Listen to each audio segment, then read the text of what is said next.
Alors, de quoi qu'on a parlé aujourd'hui? Bien, bizarrement, je suis assez surprise, mais on a beaucoup parlé de positif qui se passe dans la société. Pas juste comme, on n'est pas juste galvanisé parce que c'est passé en France, mais on a parlé de la bienveillance qui refait surface sur les réseaux sociaux. Donc, l'empathie. L'extrême droite qui n'a pas gagné. Ouais. Donald Trump qui t'inquiète. Oui. T'as pleuré à la fin de... J'ai pleuré parce que j'ai repris confiance en l'humanité. De quoi d'autre qu'on parle dans l'épisode? On parle de un jeune gamer avec une belle histoire qui finit bien. Histoire Sketch. Qui finit bien. Sketch. Florence et son troll, ça finit mal. On va parler de ça à la fin. On se questionne avec philosophie sur ce phénomène-là en général. Ouais. De quoi d'autre qu'on a parlé entre ces deux bouts-là? On a parlé que j'ai rencontré François Legault. Puis j'ai oublié de dire pourquoi je suis fâchée contre lui. Ouais. Je suis allée aux îles de la Madeleine, t'es allée à Ogunquit, qui est mieux que Old Orchard, mais l'eau est plus fraîche. Ouais. Bon épisode, tout le monde.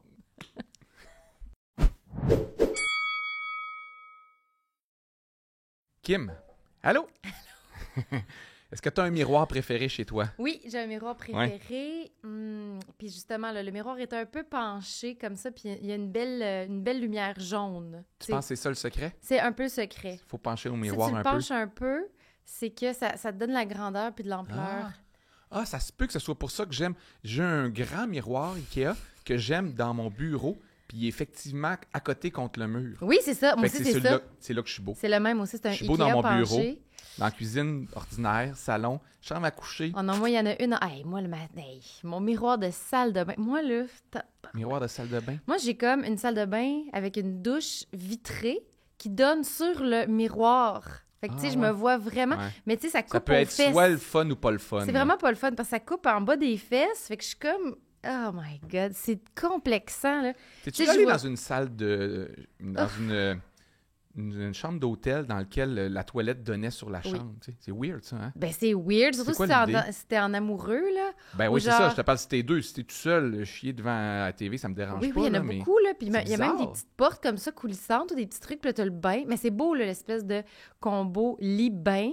Mais toilette! Ouais, hein? Ah, c'est épouvantable! Ou des fois, ils vont isoler un peu la toilette, mais avec des genres de grosses... Tu sais, les genres de grosses vitres là, d'époque des années 80. Là, tu sais, on voit pas à travers, mais on voit l'ombre. Oui. Donc, on sait que tu es en train de faire ça. Faire assis, caca. Mais, ouais. Oui, je sais même pas pourquoi ils pensent. Moi, je pense que dans toutes les salles, toutes les chambres d'hôtel devraient vraiment avoir comme une toilette près de la porte d'entrée, mais genre avec une bonne porte épaisse. Ben oui, insonorisée. J'ai un ami qui ont une salle de bain à air ouverte dans leur chambre. Tu sais, ça a été fait un genre juste de par avant, mais l'air ouvert en haut puis à droite, fait que tu passes juste à côté puis tu es dans la salle de bain. Mais quand ça sert, il n'y a aucune utilité. Même pour te brosser les dents, dans l'ancienne maison de Marcel Dion, elle avait ça. Ouais. On la salue. Puis j'étais comme, je pense que c'est une affaire des années 80, un peu comme... Non, c'est rénové. C'est un flip récent. C'est du luxe mal pensé. Non, mais quand il va voir l'humidité que ça fait un bain dans une chambre, là, puis ça fait décoller la peinture sur le mur. Bon. Puis ça fait... Sa blonde est frisée, c'est ça. Sa blonde est frisée. Puis ça fait comme gonfler le bois. C'est l'enfer. À moins qu'il y ait vraiment un gros système de ventilation. Tout ça pour dire, cette conversation a commencé parce que cette caméra donne 10 livres. Ouais, celle-là, non. Celle-là, elle me fait des petites jambes parce que les gens se plaignent sur Internet. Oui, mais elle rapetisse les jambes. Celle-là rapetisse les jambes, celle-là grossit les jambes. Oui, j'étais comme, oh mon Dieu, mais là, j'étais comme, faut tu sais, je veux dire... On est pour la diversité des corps, là, tout va bien. Là, je m'habille en noir. Fait que tu cours, t'es venu en courant. Non, parce que moi puis Ruba Gazal, tu sais, on est des femmes fortes, on s'assume, on est pour la diversité corporelle, on est des femmes assumées, on pense pas nécessairement à notre image. Mais on s'est dit, oh my God! La diversité corporelle des autres. Mais c'est beau parce qu'on s'est rassurés. J'ai dit, Ruba, tout va bien, t'es magnifique. Elle fait comme, il me semble que je suis comme un peu... J'ai comme, t'es parfaite. Et je suis parfaite. J'ai juste l'air, faut juste que j'accepte qu'à l'écran... C'est ça, là. C'est comme... cette caméra est sans pitié. Je prends pas de risque. Tu te regardes pas du tout? Tu t'écoutes... Pour l'apprentissage, pour un peu m'améliorer, j'écoute audio, mais j'écoute pas visuel. Je vais pas me... Moi aussi, c'est vraiment l'extrait. À un moment donné, j'ai fait « Oh, le petit T-shirt serré blanc, tabarouette. » Mais là, je suis comme rassurée que ça va bien. Okay. Ça va bien. Mes amis ont été très gentils avec moi en vacances. Ils ont pris des photos de moi en maillot en faisant « Tu es belle. » Regarde, tout va bien. Pour te montrer, genre, pour... Mais ils ont fait, voyons, regarde comment t'es belle. J'étais comme, t'as l'air d'une sirène. On s'encourage comme ça entre amis. Qu'on est belle comme on est. C'est bien que les autres nous prennent en photo pour nous avoir une meilleure idée de ce qu'on est que de se prendre soi-même et essayer de se juger après. Oui, on n'est pas j'ai bon. trouvé ça bienveillant et beau. Tout ça pour dire que si vous pouvez écouter le podcast avec votre écran un peu penché vers l'arrière, ça vous donne un meilleur look. Oui, exactement. Oh mon Dieu. T'étais en vacances la semaine passée, moi aussi d'ailleurs, c'est pour ça qu'on n'était pas présents. Qu'est-ce que tu as fait comme voyage? Je sais même pas c'est quoi. Je suis dans le Maine avec des amis, puis ma famille est venue me rejoindre. Mais tu sais, j'ai eu mon ordinateur, là. J'étais travaillé? Littéralement dans le sable avec mon ordinateur. Oui, j'ai C'est travaillé. merveilleux, ça. Moi, j'adore ça.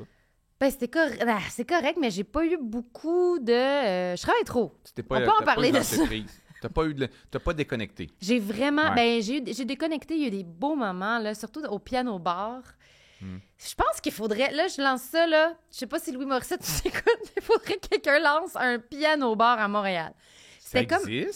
C'est genre... Il y a un roulement. À Algonquin, il y a comme un piano-bar qui s'appelle le Front Porch. Puis chaque jour, il y a comme un nouveau pianiste qui connaît tous les succès de la vie. Là, genre, Grégory Charles puis Miley Cyrus. De là-bas, là. Oui. J'en ai vu juste deux, mais ça existe, je sais pas. J'ai chanté, j'ai dansé. Piano bar, exactement, je sais pas, mais il y a le Dièse 11. Ouais, il y a un bar de jazz. Je connais pas le Dièse 11. C'est vraiment cool à Montréal. C'est dans un sous-sol sur Saint-Denis. Je peux pas dire à quelle hauteur. Je suis allé 2 fois. J'étais avec mon père, puis j'étais allé avec Ellie. Puis genre... Kim Richardson chante là. C'est toujours un duo ou un trio. C'est tout petit. Faut que j'aille là. Tu payes, genre, c'est 20$ le billet, puis tu peux prendre un verre ou manger en même temps. Il y a 2 représentations par soir, 7h et 9h. C'est où? C'est sur Saint-Denis, je sais pas à quelle hauteur, Dièse 11. Je veux pas leur faire une... Ben, je peux leur faire une plug, c'est vraiment cool. C'est vraiment le fun. C'est super casual. T'es comme 50-60, puis ça fait partie... Tu sais, c'est des musiciens qui connaissent tout. Quand moi, je suis allé, j'allais dire Kim Kardashian. Kim Kardashian était là. C'est Kim Richardson qui était le main. Puis là, elle est assise, puis elle chante, puis elle dit « Bon, j'ai pas mon pianiste habituel parce qu'il est tombé malade, puis lui, il a accepté de nous dépanner ce matin, puis il est capable de tout jouer. » C'est fou, les gens qui maîtrisent la musique. Tu sais, fais-moi de ça, puis tu sais, je pense qu'il y a des genres de gammes un peu classiques en humour ou en jazz ou en blues, whatever, qui sont capables d'improviser un peu sur tout, puis si ça ressemble à ça, être capable de chanter par-dessus, puis c'est exceptionnel. Espèce d'oreille musicale, puis d'être capable de faire comme « Ah oui, je vais te faire le medley de Grease, puis après, je vais te faire... Je pense qu'il y a des accords classiques ou des progressions qui font que tu es capable... Parce qu'il la joue peut-être pas comme l'original, mais ça nous sonne comme ça, tu sais. Oui, parce que je suis capable quand même de faire ça à la guitare, là, si je me donne vraiment, là... Je savais pas. Ben, tu sais, si je me donne vraiment une espèce de « Ah, pourrais-tu faire, mettons, tu sais, quelque chose de simple, là. T'as un peu... Là, tu fais des tests, fais comme « Ah oui, je l'ai. » Puis à un moment donné, tu le pognes. OK. Mais j'ai l'oreille musicale. Ouais, c'est ça. Mais sinon... Moi, je suis allé aux îles de la Madeleine. J'étais en spectacle aussi. C'est la raison pourquoi je suis allé là. C'était bien. T'as aimé ça? Ah, veux-tu qu'on parle de ce qui s'est passé pour vrai? Ça serait bon pour les clics. On n'en parle pas. Non, on le nomme pas, mais t'as vu quelqu'un de cancellé. Ouais, j'ai vu quelqu'un de cancellé dans un bar là-bas. En fait, il y a plein de gens cancellés aux îles. C'est la place des artistes cancellés. Ils sont tous là. Ben, c'est pour ça que les gens des îles sont tannés des vedettes. On leur envoie des cancellés. Les pires. Mais j'ai pas eu d'interaction avec la personne en question. Mais je suis arrivé d'un bar, puis la personne était là, puis c'est un petit bar. Puis c'est ça qui est un peu malaisant. Je pense que tout le monde peut comprendre. Parce que j'essaie de trouver une comparaison. J'en parlais avec ma blonde, comment je pouvais me sentir. C'est la même chose que croiser ton ex, croiser quelqu'un qui est en chicane, une amie avec qui tu es en chicane d'un bar, puis tu sais que vous n'allez pas vous parler, mais toutes les deux, vous êtes là, à 6 tables de distance, fait que ça finit par occuper tout l'espace où l'air est occupé par ça. Il y a une tension du fait que on sait qu'on est là, on se saluera pas, puis on se voit, on fait semblant de pas se voir. Fait que c'est ça qui est arrivé avec cette vedette-là. La personne savait que j'étais là, je savais qu'elle était là. Mais vous avez jamais travaillé ensemble? Non, c'est pas quelqu'un qu'on se connaît pas... Moi, je pense on sait chacun on est qui, mais ça aurait été encore plus délicat, je pense, ça avait été moi qui l'avais croisé. Parce qu'on a travaillé ensemble, puis ça n'a pas super bien fini. Fait que peut-être que j'aurais fait comme toi. Non! Ouais, c'est juste plate. Puis tu sais, la personne a le droit de continuer sa vie. Là, c'est pas ça le point, là, elle a le droit. Mais je fais juste comme, ça a brisé une partie de ma soirée. Ah oui? Mais je comprends. Mais j'en tiens pas rigueur, dans le sens que la personne a le droit de vivre. Elle a le droit complètement de vivre. C'est ça l'affaire. Mais sauf que là, j'étais pogné sur une île, puis l'avion partait le lendemain. C'est moi qui étais pogné. C'est ça le truc. Être toxique ou cancellé, tu vas sur une île. Personne ne peut crisser son camp.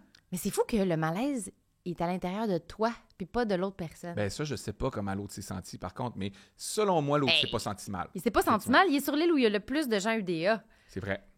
Ever. Ouais. Il est pas allé aux Maldives. T'es sûr de croiser des vedettes, là? J'ai croisé Souldia. Lui, je peux le dire. Souldia? C'est ça, oui? Je pense que c'est Soulja. Je pense que c'est Soulja? Est-ce qu'on est vieux, là? Ouais. Un rapper que les gens vont nous le dire. Ouais, je l'aime bien quand même. Une belle histoire de résilience à date. C'est quoi? Je connais zéro son histoire. Je l'ai croisé à l'aéroport quand je suis arrivé. J'étais avec mon producteur, puis le diffuseur, puis Soulja. Ou son musicien, là, il était 2-3. Il disait « Hey, Louis, j'ai déjà vu ton podcast, je fais affaire, je trouvais ça bon. » Il parlait d'un autre podcast, par contre. Puis je fais « Ah oui, super, merci. » Moi, je le reconnais pas, tu sais, parce que c'est pas mon univers. Puis le diffuseur, il se tourne, fait comme « Ah, ben si tu l'aimes, viens le voir en spectacle demain. » Puis là, il a répondu « Je peux pas, je suis en spectacle, moi aussi. » Puis là, il est parti. C'est resté de même, nous, on comprend pas. Puis le lendemain, à la radio, on entend « Spectacle de Soulja ce soir. » Je fais « Ah, c'est lui que j'ai croisé à l'aéroport. » Non, mais il y a comme un truc d'enfance difficile, là, puis avec... la fameuse croisée des chemins des rappeurs, là, crime ou chanson. Crime ou chanson, ou peut-être des fois les deux. Il y en a qui font les deux. Mais tu sais, là, tu vois, c'est une belle rencontre. Il y a beaucoup de tatouages, hein. Ça dit souvent un peu les malaises. Moi, j'ai vécu un malaise hier. Mais non, parce qu'on parle de mon voyage dans le Maine. J'ai vécu tellement d'affaires, Louis, dans les dernières semaines. T'es allé en Inde? Non, on parle de mon voyage dans le Maine. Mais tu sais, j'ai eu la première de moi et l'autre jeudi. Oui. Le premier ministre était là. J'ai parlé au premier ministre. Hey, j'ai des affaires à dire. Hey, tabarouette, on fera aucun sujet. Le premier ministre de du pays ou de la province? Sans joke, ça, je vais en parler, je vais le dire. OK. Non, mais François Legault? François Legault. Okay. J'ai vu François Legault. On s'est parlé. À Terrebonne, à la première de moi et l'autre. Puis, j'ai eu un autre malaise après avec un journaliste. Tabarouette. Tu y vas en ordre? Je y vais en ordre. Premièrement, c'est parce que, tu sais, ça fait 3 ans que je parle beaucoup. Je parle beaucoup contre les politiques de la CAQ. J'en parle souvent, la journée est encore jeune. Je fais même des statuts là-dessus. Il n'y a rien que j'ai pas dit. J'ai souvent dénoncé la CAQ. Oui, mais ils sont au pouvoir. Beaucoup de choses. Mais on dénonce les partis au pouvoir. C'est ce que... Mais le premier ministre, qu'est-ce que tu veux que je te dise, il est venu voir la pièce. Puis on s'est un peu tiré la pipe, mais je l'ai trouvé bon joueur, moi, de ne pas m'en tenir rigueur. OK. Peut-être qu'il le sait même pas. Ouais. Parce que peut-être qu'il ne sait pas je suis qui. Ici, je suis qui. C'est sûr qu'il sait je suis qui. Mais peut-être... Non, c'est sûr qu'il le sait. Mais en même temps, il était gentil. Puis j'ai trouvé ça bon joueur. Le premier ministre, il sait t'es qui, je veux dire, puis il doit savoir... Sa femme a été super fine. Mais il doit s'imaginer un peu où les gens logent. Mais je veux dire, il n'a pas vu tes tweets, là, dans le sens que il est occupé. Les premiers ministres sont occupés. Après ça, son attaché à côté, il dit « Ennemi, elle, c'est une ennemie. Elle, on l'aime pas. » Mais là, j'ai lui, j'ai quand même critiqué la CAQ. On va se le dire, puis ça a fait un reel de... genre 1 million de personnes de views aussi. Il l'a pas vu. Là, il y a un conseiller. Ben non, j'ai juste dit que ça avait aucun sens. Chaque jour, ils reçoivent des critiques. C'est ça. Chaque jour. Fait que c'est pour ça qu'il ne doit pas tenir le cœur. Puis il est allé là, à la radio, il va voir Jean-Philippe Vautier. Puis il est joueur. Je pense que lui, il doit avoir la couenne. Il est joueur, mais j'aimerais rectifier quelque chose parce que sur le coup, j'ai fait, voyons. Parce que devant, on était tout le monde ensemble. Les potins de premier ministre. Je suis vraiment contente. J'aimerais exploser nos codes d'écoute. On faisait une grande photo d'équipe parce que même moi, je me suis questionnée parce que moi, je suis pas d'accord avec 90% des décisions de la CAQ. Est-ce que je me mets dans la photo? Patati patata. Mais à un moment donné, je me suis dit, il a tellement été bon joueur, puis il a tellement, tu sais, on s'est un peu tiré la pipe sur certains trucs. Il me dit, tu sais, il était un peu maladroit, mais tu sais, en tout cas. Mais à un moment donné, on fait une photo de groupe, puis il dit devant tout le monde pour faire rire à tout le monde, « J'ai beaucoup aimé la saison 1 d'Avant le crash. » Mais pas beaucoup la 2. Puis il se met à rire. Puis là, je ris. Puis là, je ris. Puis je fais comme, mais comment ça? Non, j'ai dit, attendez. Puis là, j'ai fait une surenchère d'humoriste. Comme, attendez de voir la 3. Je parle du ministre de la Culture.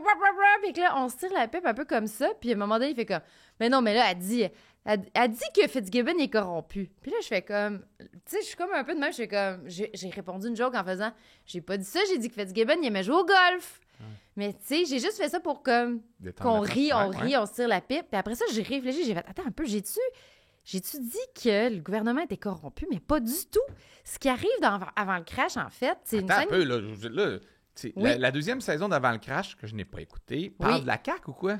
On parle de l'industrie minière. Puis il y a comme une fusion entre 2 compagnies minières au Québec. Mais la fusion bug, puis la fusion marche pas parce qu'il y a une compagnie qui veut pas acheter l'autre parce que les émissions dans l'air de CO2, les quotas sont trop restrictifs. Okay.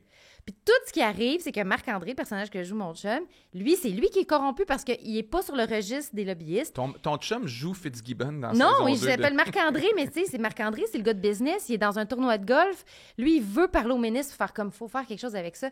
Puis il parle au ministre en faisant, on va perdre l'usine, elle va s'en aller en Ontario. Ouais. Puis le ministre, il répond, inquiétez-vous pas, on va s'arranger avec ça. Mais c'est pas de la corruption, il y a pas de pot de vin, il y a pas de... Non, mais de toute façon, C'est- t'es pas c'est lancé légal. compte, là. Tu reprends pas les vraies histoires de la vraie vie de Et- la CAQ puis pour Non, refaire ça parce dans... que ce qui est arrivé par après, c'est arrivé quasiment 1 an plus tard, qui est arrivé la même chose, mais dans le futur. Parce que moi, j'ai pas Tu écrit peux pas avoir Fitzgibbon. écrit Fitzgibbon avant qu'il existe. Ben, j'ai pas pu écrire Fitzgibbon qui fait des passe-passe à Nordvolt avant que ça arrive. Mais de toute façon, toutes ces histoires-là sont vieilles comme le monde. Ça arrive partout. Là. C'est Tu sais, ça, c'est pour c'est ça que ça, c'est dans l'air exactement. du temps, c'est toujours ça qui arrive. Ben, c'est ouais. parce que tout ce qu'on voulait dire, en fait, avec ça, on voulait pas dire le gouvernement est corrompu. Monsieur Legault, je suis sûr qu'il m'écoute en ce moment. Ce qu'on voulait dire, c'est que Non, mais il y a quand un le attaché de ministre... presse qui prend des notes. Là, parce que c'est ça. Oui, Oh, elle, blablabla. pour tweeter. Ce qu'on voulait dire, ce qu'on a démontré, c'est que l'économie l'emporte sur l'environnement. Ben, ça, Et ouais. qu'il y a des règlements qui se passent rapidement parce que ce ne sont pas des lois qui Hey, ça peuvent aurait pu faire arriver au en PQ sorte... aussi. On se souvient de la mine, pas de la mine, mais de la cimenterie, mécanisme ou whatever. Ouais. Tu sais.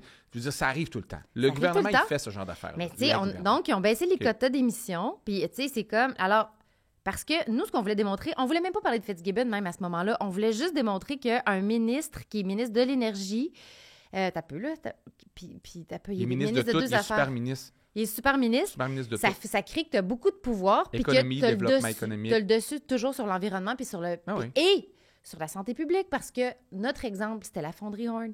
Mais il n'y a aucunement été question de corruption. C'est juste Là, un c'est-tu truc de... tes avocats qui disent ça pour Non! prévoir ou, J'étais juste comme... J'ai comme ouais. été sonnée. Puis, tu sais, après ça, j'ai répondu quelque chose de super intelligent dans ma tête en faisant... On démontre... Tout ce qu'on voulait démontrer, en fait, c'était que l'argent gagne sur l'environnement puis la santé des gens. C'est drôle Fait parce que, qu'en art, là, des fois, autant dans une blague que dans une création, là, c'est vrai qu'on peut s'en servir pour envoyer des Ouais. petites flèches en dessous là, à des gens de pouvoir. Puis des fois, on peut, sans les nommer, c'est eux qu'on cible. Puis Oui. d'autres fois, non. D'autres fois, c'est vraiment juste des histoires. Puis ces gens-là peuvent se reconnaître dans ces Oui. personnages-là et penser qu'on les cible. Puis c'est pas nécessairement Parce le cas. que ce soit Fitzgibbon ou pas Fitzgibbon, c'est un Ça poste sert qui a à trop de rien. pouvoir. Ouais. C'est d'accorder trop de pouvoir à une personne, puis c'est de faire en sorte que c'est sûr que l'argent va l'emporter sur tout le reste. Fait que là, quand tu prends une photo avec lui ou quand tu Oui. tu J'en reviens pas t'amuses encore. un peu avec lui, est-ce que... Moi, là, est-ce que... Mais j'ai quand même La levé le point réflexion. dans les airs en disant « Pour Ouais. les arts vivants! Ah, c'est vrai? » Mais parce que l'art vivant est négligé en ce moment, là, le C'est théâtre. quoi l'art vivant? C'est le théâtre, la Ok. danse, tu sais, c'est que là, ils ont L'humour, c'est de l'art vivant, Oui, mais pas négligé. mais vous êtes riches! Ouais, c'est ça. Calice. Non, mais je comprends ton dilemme, puis on va s'éloigner un peu du Oui. monde, là, du vrai monde, là, qu'est-ce qu'ils peuvent vivre. Quoi que ça peut... Ces genres de dilemmes moraux-là arrivent à tout le monde, mais tu sais, la Ouais, même c'est affaire vrai. que...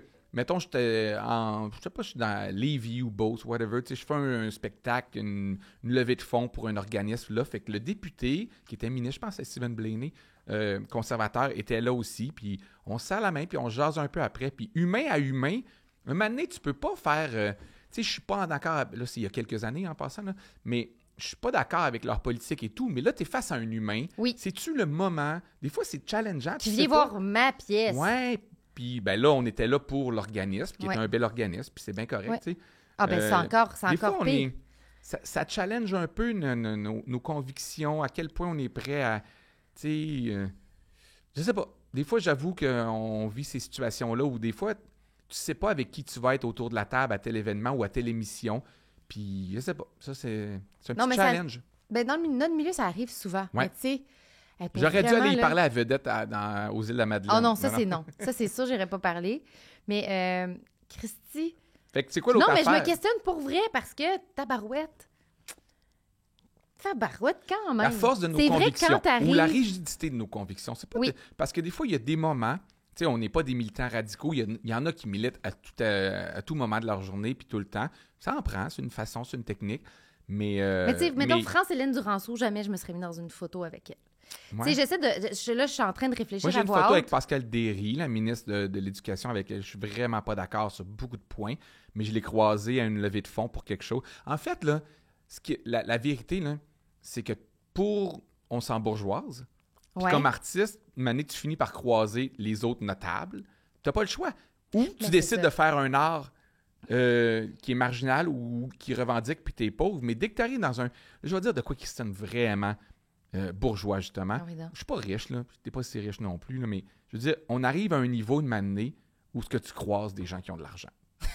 Non, mais c'est ça, pareil. Et du pouvoir. Et du pouvoir. Puis tu sais, de toute façon, parce qu'à un moment donné, je me suis pas trouvée arrogante, mais j'étais comme... C'est parce qu'il installe tellement un climat de familiarité. Il me parlait, là, comme si on se connaissait un peu, tu sais, puis on se niaisait, puis on se parlait, puis il me disait que le texte était bon, mais en même temps, nanana. Mais de familiarité, puis j'étais comme, à un moment donné, mais moi, je me trouvais presque trop familière avec. Fait qu'il y a vraiment quelque chose de... Ben, tu te demandes, est-ce que je devrais quand même faire... Humain, on va se parler, mais je suis vraiment pas d'accord, puis je vais continuer à critiquer vos affaires. Je pense que c'est pour ça que je me sentais bien, que j'étais comme, hey, oui, parce que c'est pour... En fait, parce qu'on veut pas qu'ils soient entourés bien. que des yes men ou que leur dit, vous faites bien, c'est correct. Il faut de temps en temps, dans leur bulle, qu'il y ait du monde qui rentre pour leur dire, hey, en passant, c'est inacceptable, ça. Oui. Non, mais c'est pour ça que j'ai parce que quelqu'un qui m'aurait vraiment... qui aurait vraiment été plus fermé.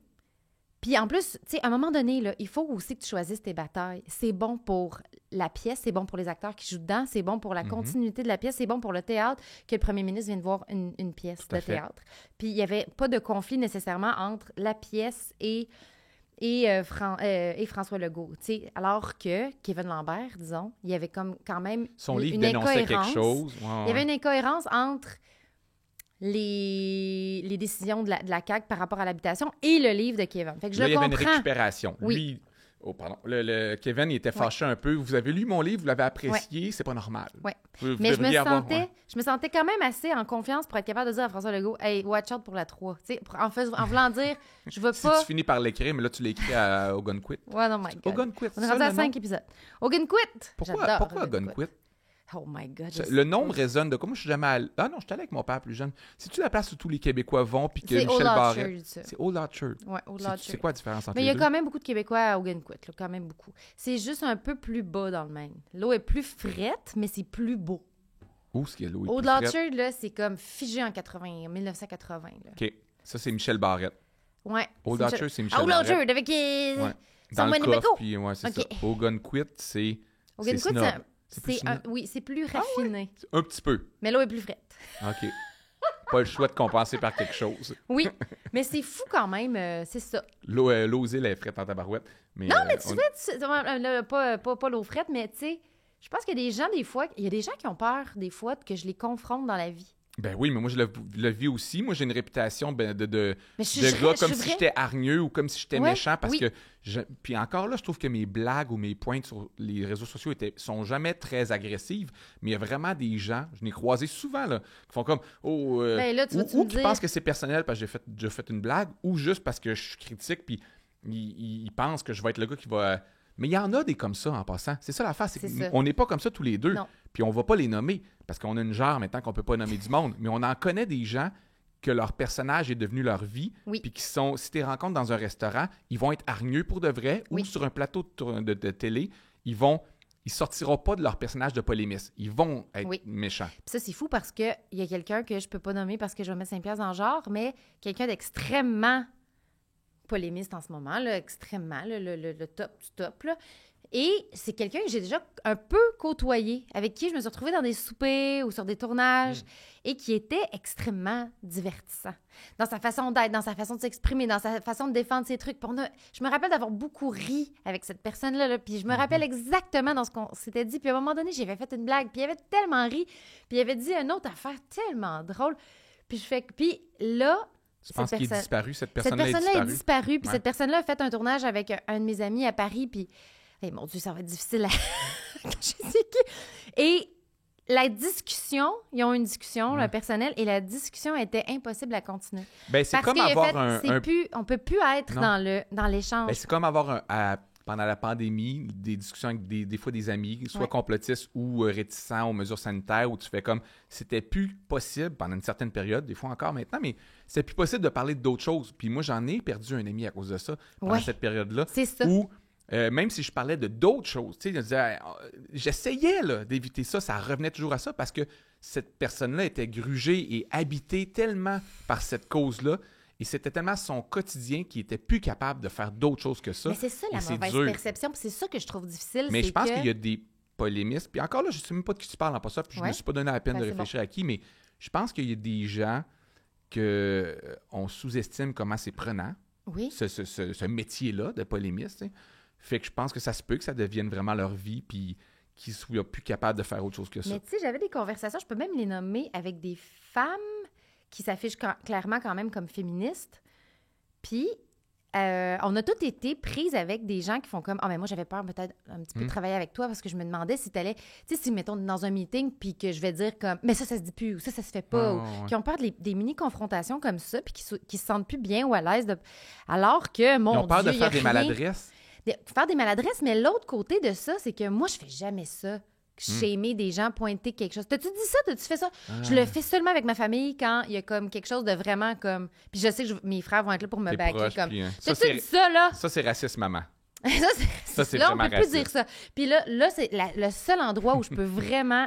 Mais sinon, là, c'est exactement comme ton ami. Moi, c'est les gens qui me confrontent. Dans des moments où j'ai pas envie de parler de ça, des sujets que j'évite. C'est comme, tu trouves pas que ça va trop loin sur Instagram, si, ou tu trouves pas que ça pas... Hey, puis ça, là, hein, on va...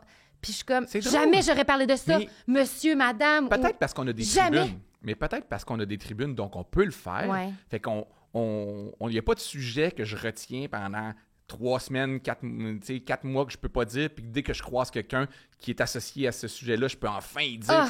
J'ai pas ça, tu sais. Jamais que je ferais ça. J'avoue que... Puis c'est moi qui se sens tout le temps attaquée. Vu qu'on est des symboles woke, si je retourne en région, pas nécessairement chez mes amis, mais dans un bar, une conversation avec des fois un peu des inconnus, ça se peut qu'il y ait quelqu'un là, qui vienne...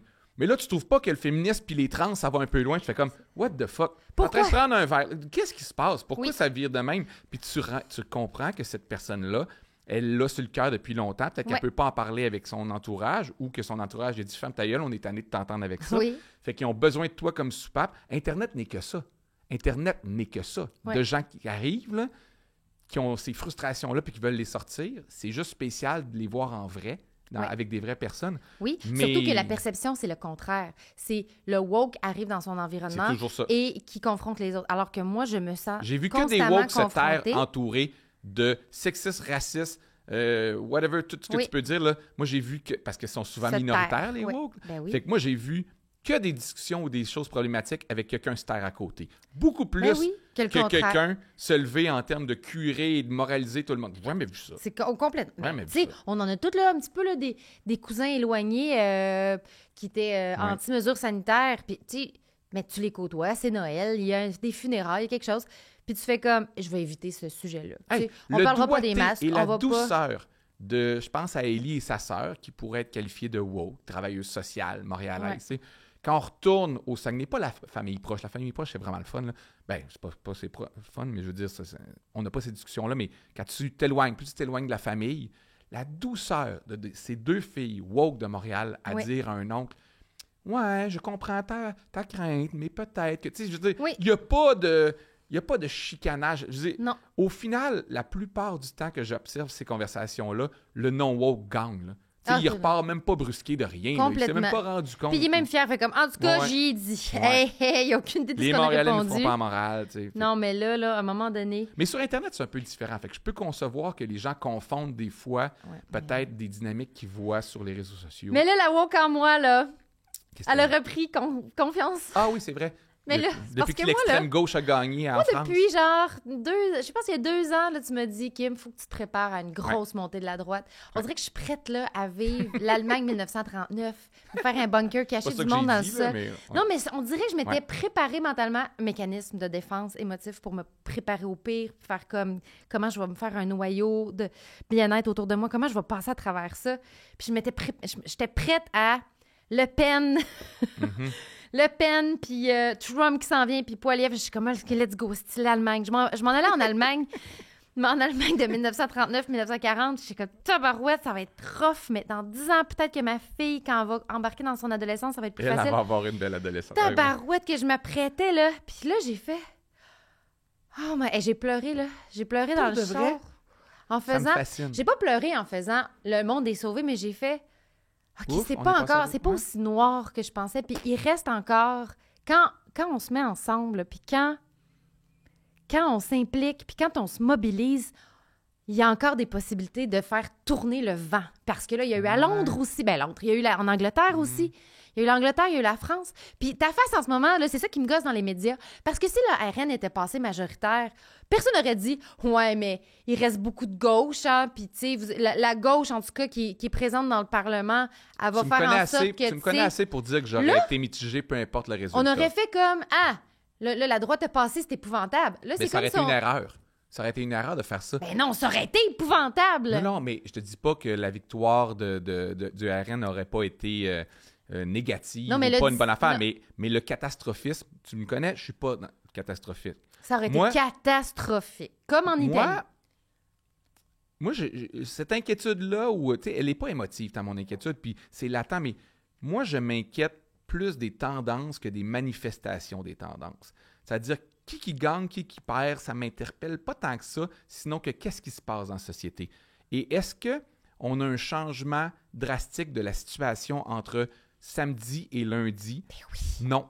Énorme! Non. Énorme parce que ce qu'on entend aussi, c'est... Hey, non, mais tu comprends pas, là. Non, T'as-tu vu tout ce qui s'est passé en si peu de temps en Italie depuis qu'ils ont élu un gouvernement de droite? C'est sûr qu'il y a des mesures... C'est fou, les changements. Mais Kim, je sais qu'un gouvernement va prendre certaines mesures qui vont jouer sur la vie des gens, puis je le conçois, ça. Trump, je le conçois. Mais ce que je te dis, c'est que la gauche ait fait un front commun avec des désistements, puis là, les triangulaires, là, le concept qui dit que quand 3 personnes se présentent à quelque part, on en enlève un pour espérer battre le pire des cas. T'sais. Bon, ils ont réussi, grâce à cette stratégie-là, à freiner la victoire de la droite ou de l'extrême droite, selon les partis. D'accord. Fait que dans les mesures qu'ils vont être capables de prendre le gouvernement, ça va changer. Mais ça ne change pas la colère, ça ne change pas l'état de la population, ça ne change pas qu'il y a une partie de la population qui est fâchée, ça ne change pas que ces valeurs-là sont encore là. Fait que ça change vraiment. Ça change pas ça, mais c'est pas la majorité des gens qui veulent mais c'était déjà une radicalisation. On le savait déjà, ça, que c'était pas la majorité des gens qui voulaient je ne le savais plus. Ouais. Je ne le savais plus. Je savais plus que il y avait autant de gens qui allaient se lever pour faire « On n'acceptera pas cette société-là. On n'acceptera pas de virer là. On va pas là. On veut pas... Macron n'est pas la solution. » Mais le RN n'est pas la solution. Et je suis surprise et je refuse d'être dans un truc de la gauche a gagné, c'est de la naïveté parce que dans le fond, ils vont tous se pogner entre eux. Je fais comme, voyons, qu'est-ce qui aurait été mieux, là? Que plein de gens super à droite passent puis que soudainement, il y a des lois qui passent puis que des choses au quotidien. Exactement comme Trump, là. Il y a encore des conséquences aujourd'hui. Puis ça fait combien de temps qu'il n'est plus président? Non, il y a encore des conséquences sur la Cour suprême, sur l'avortement. Il y a des femmes là. Prend des mesures beaucoup plus graves et importantes que ce que les gens mesurent, parce qu'on mesure pas mal juste des fois. Puis même moi, là, des fois, je suis pas tout à fait outillé à défendre des affaires que j'ai sues ou que j'ai appris des fois il y a 5 mois, puis là, je suis plus capable de les ressortir demain. Mais oui, il y a des changements profonds dans la société que les gouvernements arrivent à prendre. Donc oui, je pense qu'on a passé proche d'une catastrophe. Mais ce que je te dis, c'est que la catastrophe, elle n'est pas...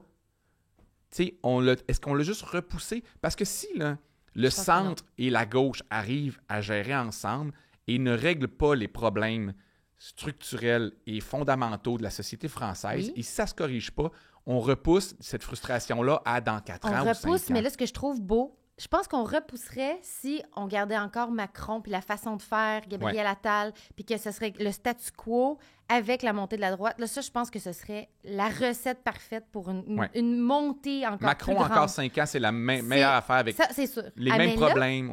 Là, ce que j'aime, c'est qu'on découvre des nouvelles politiciennes, on découvre des nouveaux partis, on découvre des nouvelles voix, puis on leur donne un peu de pouvoir, puis on leur donne des tribunes, des femmes politiciennes que j'ai jamais entendues de ma vie, que je suis même pas capable de te prononcer leur nom. Camille! C'est pas si dur à prononcer Camille, que ça, attendez, là, je vais retrouver son nom. Attends un peu.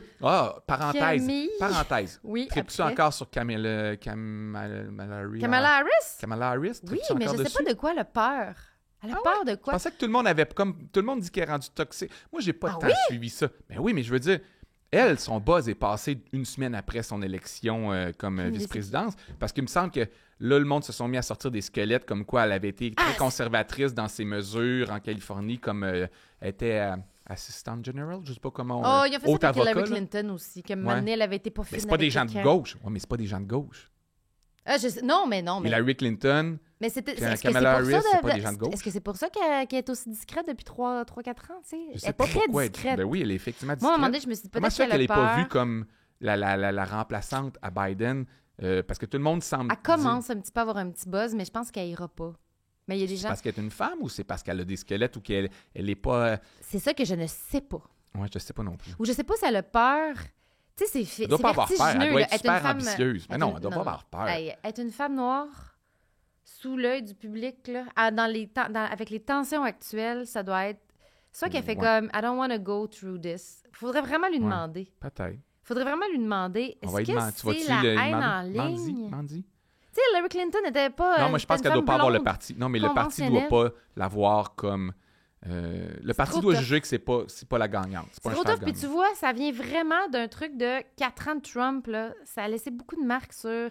la violence en ligne, la violence faite aux femmes, le racisme décomplexé, le sexisme décomplexé, la permissivité de d'être comme ça avec les politiciennes. Hey, c'est bon, je vais te dire quelque chose que j'ai appris cette semaine. La permissivité, je sais pas ça. Non, mais c'est bon ce que tu viens de dire. Je voulais en parler, mais je savais pas si on allait le faire ou le plugger. J'écoutais un podcast sur ça s'appelle Eden Brain, là, sur le cerveau, comment les mécanismes du cerveau, super fascinant. Puis l'épisode de cette semaine parlait de la radicalité, puis comment les gens deviennent radicaux, puis pourquoi, puis qu'est-ce qui peut déclencher ça chez le cerveau. Puis là, c'est un podcast de 45 minutes, mais tu sais, sur quelle partie du cerveau est excitée le plus par rapport... Ils ont observé le cerveau des gens comme ça. En gros, souvent, il y a des cerveaux qui sont plus propices à ça, puis un moment d'exclusion va les mener vers la radicalité, mais c'est pas ça mon point. C'est surtout de dire, ils se sont demandé comment changer... Ils n'arrivent pas à convaincre les gens de changer leur vision du monde ou leurs valeurs profondes. Ouais, c'est pas, les valeurs, les valeurs, ils disent les valeurs cardinales, les valeurs que tu es prêt à te battre pour, même aller dans Al-Qaïda pour ça, de faire la même. Puis qu'est-ce qui amène cette agressivité-là? Ils sont pas capables de le faire. Okay? C'est pas un bon combat. J'ai dit ça, moi, des valeurs négatives. Moi non plus, mais c'est une autre affaire. On pourra en parler après. Mais eux, ils se sont dit, comment on peut jouer sur la réaction du cerveau qui déstimulerait ça? Parce que le cerveau, il y a deux. En gros, là, attends, j'essaie de faire du sens de ce que je dis. Là. Quand tu es face à une décision, il y aurait deux parties du cerveau qui seraient en jeu. La première qui dit « j'ai envie, impulsive, j'ai le goût, je veux ça ». Et une autre partie du cerveau qui est plus dans le raisonnement comme « est-ce que c'est une bonne idée? Est-ce que j'ai les moyens? Est-ce que c'est vraiment... Est-ce que ça va m'amener du bonheur? Est-ce que c'est une bonne chose? » Et c'est les deux parties du cerveau qui sont toujours un peu en conflit avant de prendre une décision. Puis c'est sain, c'est normal d'avoir ça. Puis il y en a des fois que cette partie-là raisonnable n'existe presque pas, puis l'autre est impulsive, etc. Et là, ils faisaient des tests sur qu'est-ce qui pousse quelqu'un vers la radicalité. Et pour faire rééquilibrer le cerveau, ce qu'ils ont découvert qui était le plus efficace, c'est de mettre la personne face à des sondages, des études sur la population autour d'eux, qu'est-ce qu'ils pensent, pour leur faire réaliser que leur position est marginale et moins populaire qu'ils pensent. Mm-hmm. Et ça les fait remettre en question. Donc, je vais dans le sens que tu dis la permissivité de qu'est-ce qui est acceptable socialement. Ouais. Fait qu'est-ce qu'un Trump... Est-ce que quand des médias, des politiciens, des personnalités publiques, des podcasters rendent des idées acceptables, est-ce que ça va jouer sur la population? Énormément. Énormément. Tellement. Parce que ça joue sur la permissivité et l'acceptabilité de ces questions-là. Et des fois, ce que ça fait, c'est que la partie « je pense ça » devient très forte et très stimulée. Et la partie « attends un peu », elle l'est beaucoup moindre. Oui. Bon, dans le fond, ce que je veux dire, c'est que ils ont découvert que si tu mets un dude sexiste, masculiniste, mettons, qui pense telle affaire sur les femmes, puis que tu le mets face à des sondages, regarde, la majorité de la population ne pense pas que ça, c'est acceptable. Et ça, telle affaire et telle affaire, ça peut jouer sur son interprétation de la vérité, puis sur le fait qu'il va se remettre en question. S'il sait que c'est pas partagé autour de lui. D'où les dangers des réseaux sociaux, d'Internet, de monde qui sont juste entourés de gars ou de filles, ou peu importe, qui pensent la même affaire qu'eux, parce qu'ils se mettent à penser que c'est acceptable, ces pensées-là. Ben oui. Fait que je voulais juste dire que quand Trump, il dit « Les Mexicains, c'est des violeurs, telle affaire, c'est des violeurs », ça a un aussi gros impact sur la société. Parce que ça fait que plein de gens pensent que c'est acceptable de penser ça. Oui, puis on en subit les conséquences. Ouais. À l'inverse aussi, je veux dire, la gauche, si la gauche dit, là, j'essaie de penser... Ils disent si la rien gauche, de pas correct. non, mais si la gauche dit, c'est correct des fois de péter des vitres pour telle affaire... Ah, oui, je comprends. Ben, puis tu sais, c'est pas que ça me choque particulièrement. Ouais, l'anarchisme est correct. Ben, ça le rend acceptable aussi. Mais la société, c'est ça. C'est ces dynamiques-là avec qui on joue. Mais mon point à retenir, c'est que c'est pas innocent, le discours public. Mais non, c'est pas innocent. Le climat social n'est pas innocent. Donc, oui, la montée de la droite en France, de dire que ce soit des Zemmour ou les autres, de dire les immigrants viennent voler nos jobs, ils nuisent, il faut les retourner à leur pays. Hey, ça déclenche des mécanismes dans le cerveau du monde. On l'a vu vraiment rapidement, là, parce que après le premier tour, quand le RN et tout, là, et que la droite était majoritaire, pas majoritaire, mais qui ont passé au premier tour, il y a eu énormément de crimes haineux contre la personne puis des crimes racistes là, de manière décomplexée qui ont explosé en France. Là. C'est pas des statistiques Instagram, là, c'est vraiment... Il y a eu comme une montée. Donc, rapidement, c'était comme, enfin, j'ai le droit. J'ai le droit. On a décomplexé des comportements. Des comportements qui sont comme racistes. Ah, mais tu vois, c'est facile des fois. Je discutais avec d'autres humoristes. C'est facile de voir la paille dans le voisin, mais moins chez nous. Là, est-ce qu'on a une part de responsabilité? Tu sais, mettons, on revient tout le temps là-dessus, mais les Dave Chappelle, les Ricky Gervais qui font des jokes sur les trans. C'est épouvantable! Non, mais je me doutais que c'était ça ta réponse, mais est-ce qu'ils ont une part de responsabilité sur ce qui découle dans la société après, puis l'action des gens? Puis là, je parlais à des humoristes de gauche qui se sentaient pas responsables de... Puis là, je vais dire, mettons que tu dis les riches sont mauvais, puis quelqu'un va crever les pneus d'une Ferrari ou genre aller chez un politicien que t'aimes pas, puis lancer des œufs ou même menacer de mort un politicien que t'aimes pas, qui serait de droite puis pas tant apprécié. Est-ce que tu as une part de responsabilité comme figure de gauche dans les jokes que tu as fait de cette personne-là ou les statuts? Tu sais, c'est spécial, là, parce que où on trace la ligne de la responsabilité dans nos propos puis dans le climat social, parce que la gauche aussi décomplexe certains gestes qui sont... Mais en même temps, il y a comme quelque chose de tellement philosophique par rapport à... Est-ce que... C'est tellement niaiseux, mais ce que tu vas faire va-t-il faire du tort à quelqu'un d'autre? Parce que là, à un moment donné... Puis moi, j'ai toujours pensé, puis même depuis que j'écris avant le crash, je me suis toujours dit, peut-être que l'être humain, dans le fond, il s'est toujours battu un peu pour le territoire et les ressources. Puis finalement, là, on est rendu deep, là, mais finalement, j'ai vu Yuval Harari qui a écrit Sapiens, puis il était comme...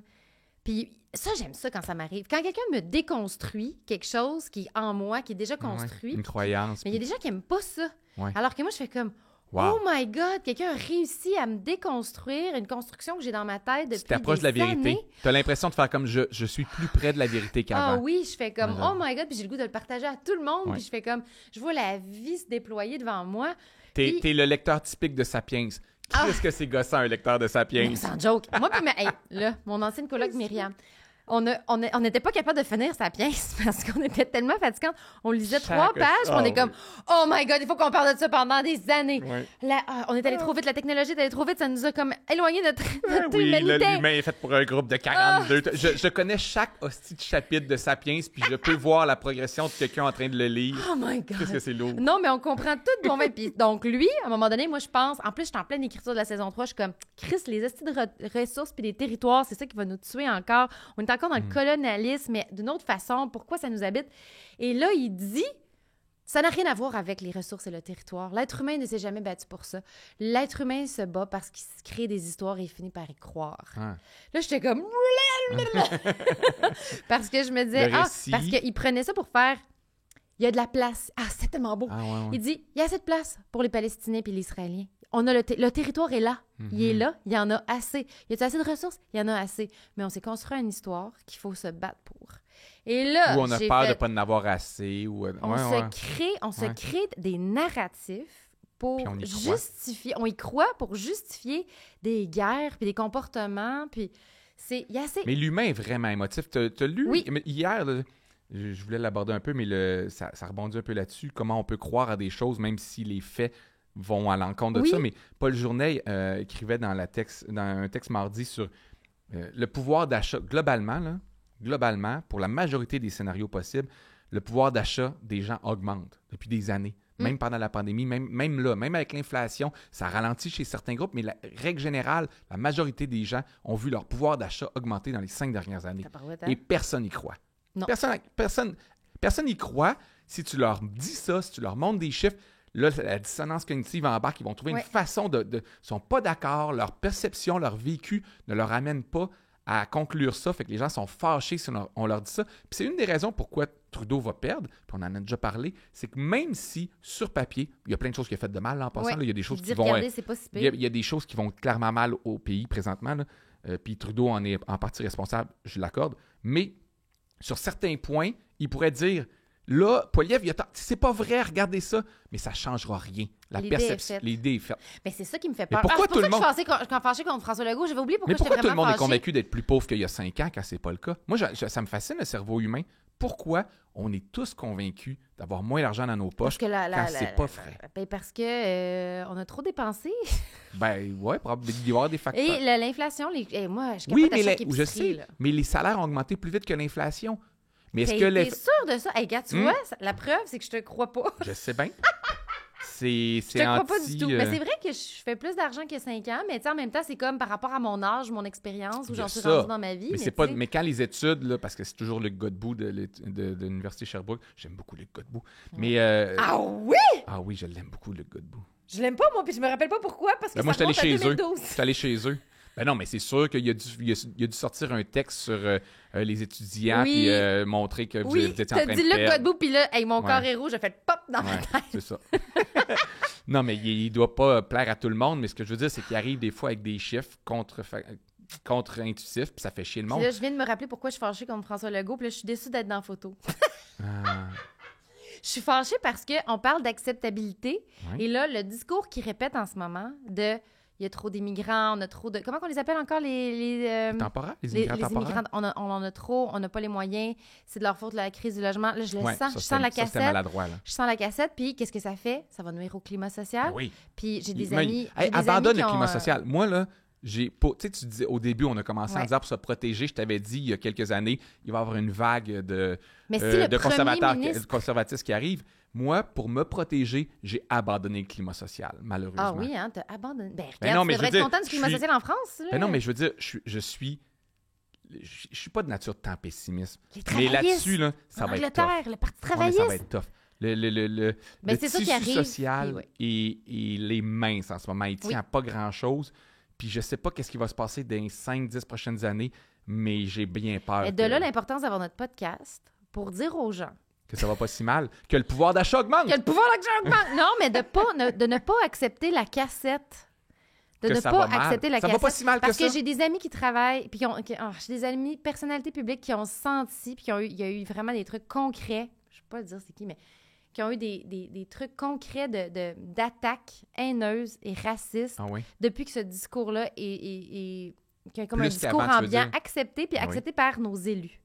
Ça, je vais en vouloir. Je vais te le faire écouter, d'ailleurs. On peut en vouloir à plein de choses au gouvernement de la CAQ, pour plein de choses économiques, plein de règlements, de lois qui ont passé, que ce soit sur l'immobilier, l'éducation. Mais je pense qu'il y a 4-5 maladresses très graves. Il a rendu acceptable certaines choses, que ce soit Boulay, que ce soit Legault.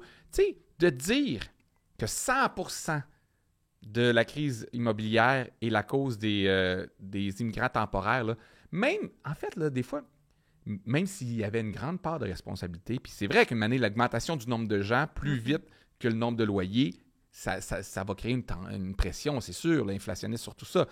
Mais tu as un devoir quand même de bien dire les choses. Oui. Hey, si le Canada anglais parlait la moitié comme ça des Québécois, là, t'imagines les identitaires et les nationalistes, comment ils réagissaient? Oui. Puis il y en a des choses horribles qui se disent au Canada anglais. Là. Eux aussi, ils font des amalgames là, souvent que tout va mal, le budget va mal parce qu'on paye les garderies du Québec. Oui, mais c'est des idiots qui vont dire ça, puis on les accuse avec raison de Québec bashing, puis c'est malhonnête de dire ça. Ouais. Mais ici, on dit des affaires, des fois, là, qui, dans les 10-15 dernières années, depuis la crise de l'accommodement raisonnable, là, on en a parlé avec Ruba Gazal un peu, mais c'est fou ce qui est rendu acceptable de dire, ce qui n'était vraiment pas acceptable il y a 10 ou 15 ans. Oui, vraiment. La fenêtre d'Overton s'est vraiment déplacée. Vraiment, mais c'est ça qui est bizarre avec l'empathie, c'est qu'elle se déplace pas. Puis c'est ça que je trouve bizarre. J'en parle souvent avec Dave Chappelle, c'est que, tu sais, les Québécois, il y a des Québécois qui peuvent avoir des raisonnements racistes, même si c'est intellectualisé en faisant « mais non, c'est juste mathématique, s'il y a plus d'immigrants temporaires, ben ça va être plus difficile avec nos services sociaux. » On a déjà... Tu sais, les gens se disent pas racistes, les gens intellectualisent des narratifs. Je dis beaucoup le mot narratif. Ouais, comme une conspi. Mais oui, mais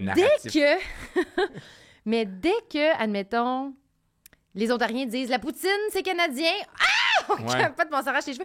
Aussi, il y a du Québec bashing. Il y en a du Québec bashing. Moi, j'ai vécu 2 ans à Toronto. On m'a traité de tarte pendant 2 ans là, en faisant « Oh, you're Frenchy, you're so cute ». Mais je comprends. Ce que tu veux dire, c'est pourquoi les gens peuvent avoir autant de sensibilité par rapport à leur situation, puis une situation similaire d'un autre groupe, ça se déplace pas. Les Autochtones, les Premières Nations, on l'a, là, les Québécois. Là, non, mais c'est parce qu'on est égoïste. On part de loin. Mais c'est la même... Avant d'avoir des valeurs d'équité, d'égalité, de justice, on est égoïste. On veut ça pour nous en premier. Puis après ça, si ça va assez bien, on va un peu partager de ça. Tu vas en profiter parce que tu es un homme blanc privilégié. Toi, tu es comme en haut, fait que tu n'as jamais à défendre. Alors qu'en dessous, il y a tous les groupes opprimés qui ne se mettront jamais ensemble parce qu'ils ne sont pas capables d'aller dans l'empathie de l'autre. Puis mon exemple ultime, c'est toujours Dave Chappelle. Parce que Dave Chappelle, pendant des années, il a bâti sa carrière sur les inégalités entre les Blancs et les Noirs. Puis il a essayé de sensibiliser, puis il l'a fait avec talent, avec génie. Puis c'est sa cause, puis c'est comme, regardez.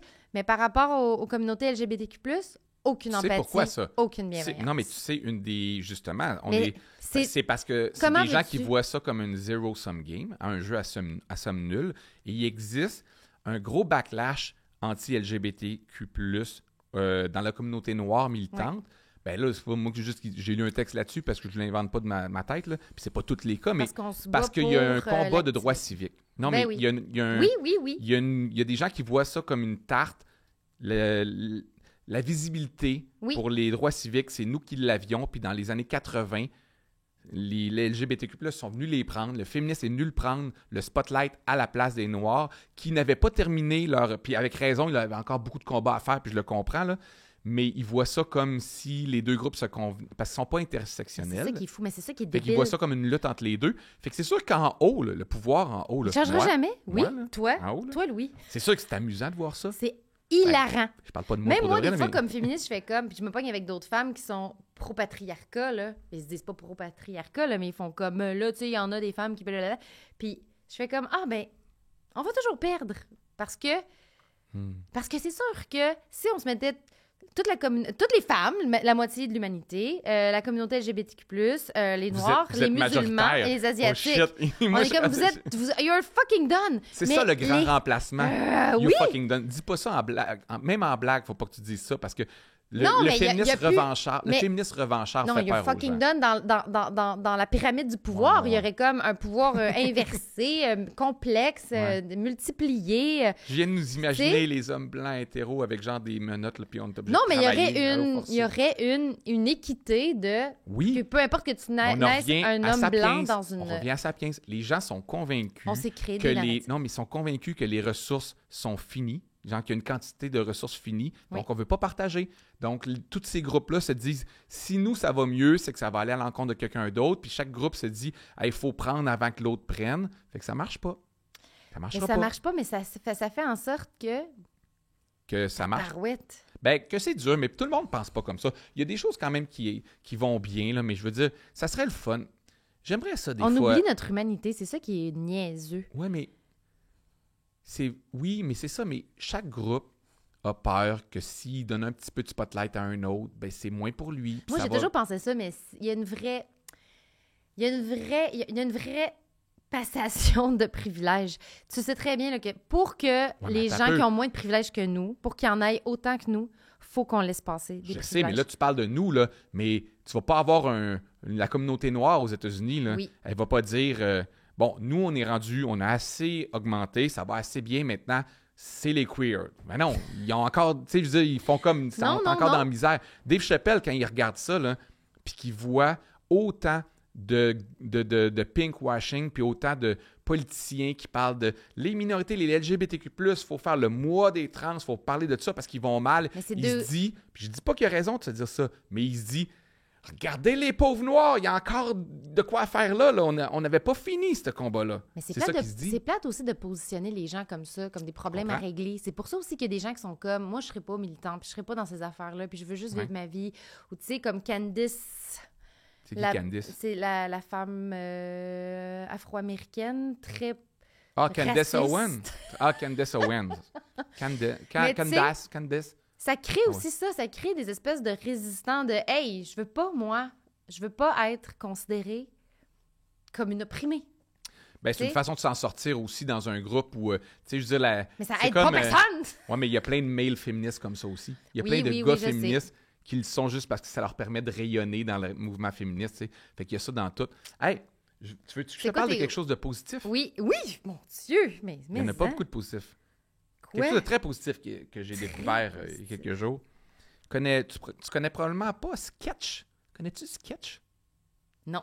Sketch, c'est un Twitcher, un gamer sur Twitch. Ah, moi aussi, je vais te parler de quelque chose des réseaux sociaux. OK. C'est un jeune homme de 25-26 ans qui vient du coin de Houston aux États-Unis qui a popé sur les réseaux sociaux depuis 1 an. Je le connaissais pas beaucoup. Je le connaissais pas du tout, en fait, mais je le connais depuis 3 jours parce que j'ai vu l'histoire passer. Qui est peut-être sur le spectre, mais lui dit que non. Il est un peu atypique, comme très sympathique, une bouille un peu particulière. Il a l'air un peu autiste, OK? Mais il semblerait qu'il n'y a pas de diagnostic. Qui parle de jeux vidéo, qui a une bonne répartie, qui joue à des jeux de sport majoritairement, de football entre autres, qui a une couple de phrases qui l'ont rendu populaire. Il fait toujours un doigt, puis il dit genre « What's up, brother? » Puis en tout cas, il est très humoristique, puis il est très attachant comme personnalité.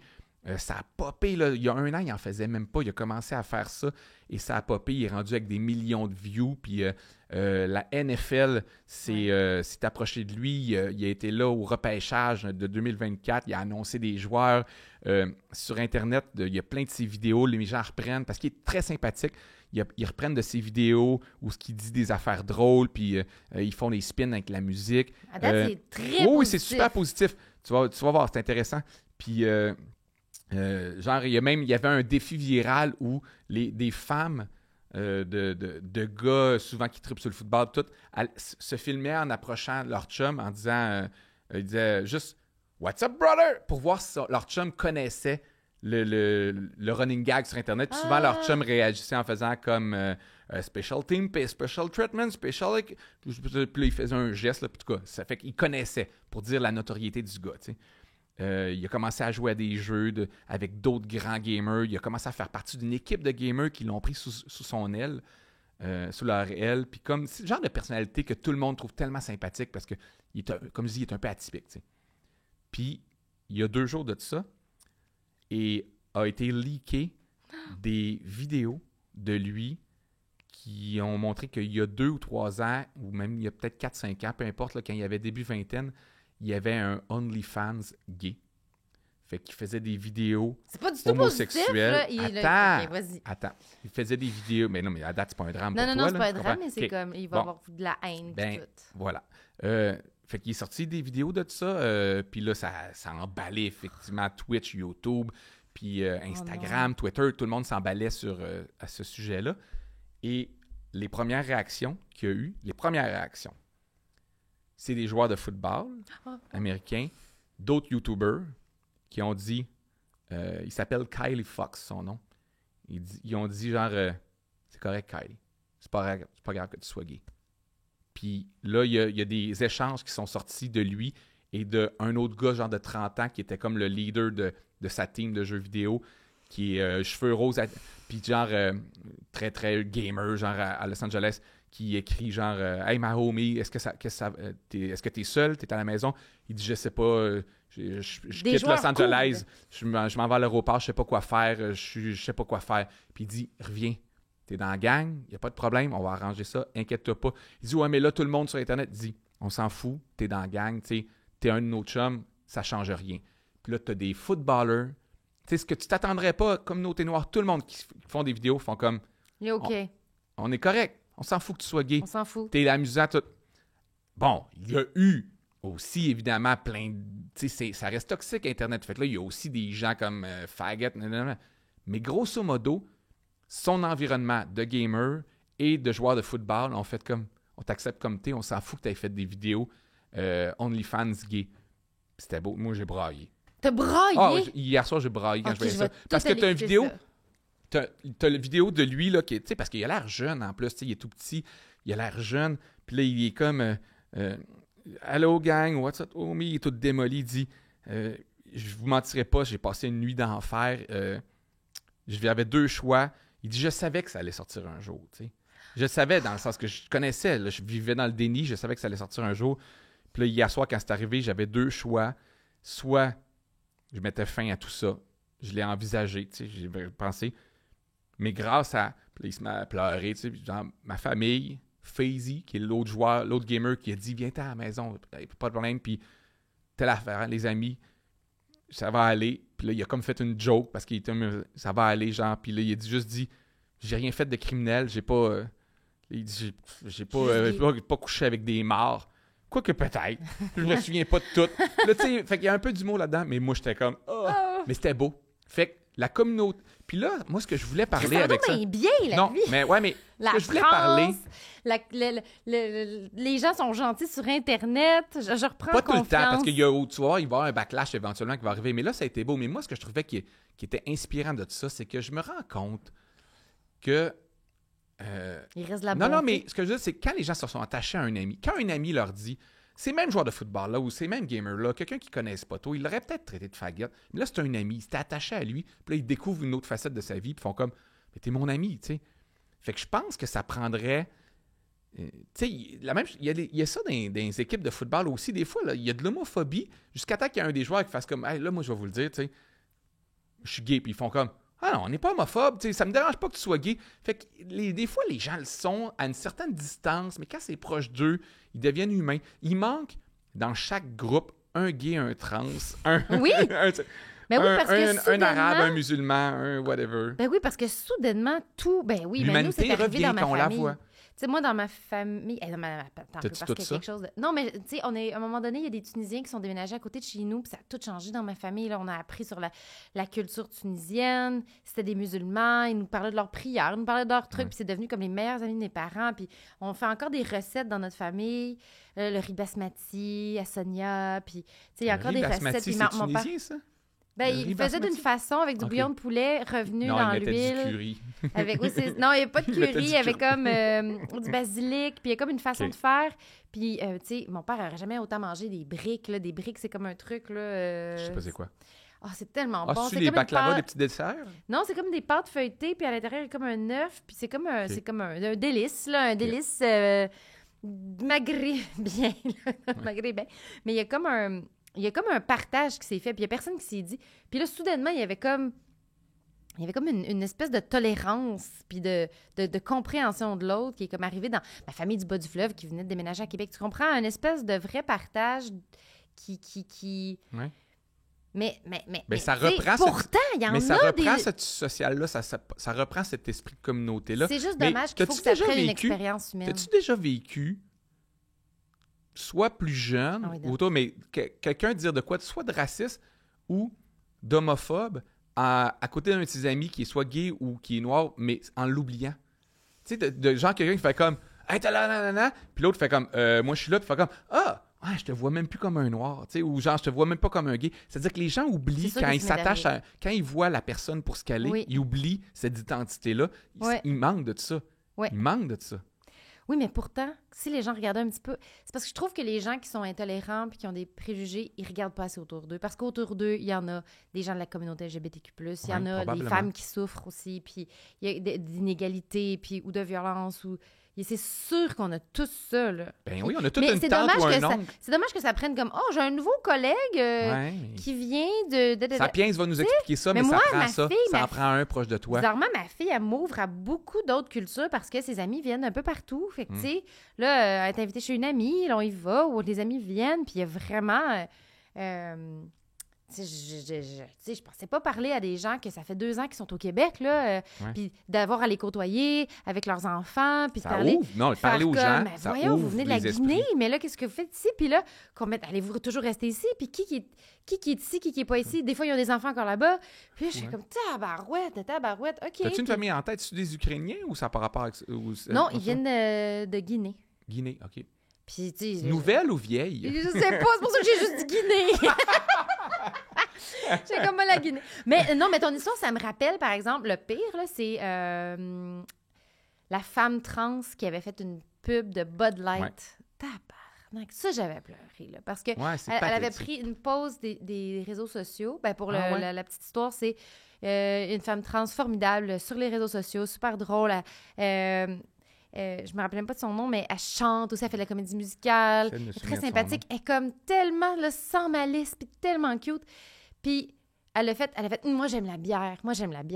Puis elle a pris une Bud Light, puis elle a fait merci Bud Light de m'avoir envoyé une caisse. Et ça a fait virer. Oui, mais il avait fait une édition spéciale, mais Bud Light, en fait, tu sais, j'avais vu, lui après, il en avait fait pour plein d'influenceurs différents. Là, il y en avait une qui était trans. Tu sais, c'est du marketing, on s'entend. Non, puis on fait, eux, ils envoient ça à différents trans de la démographie. Gars, il y a des hommes qui ont viré fou.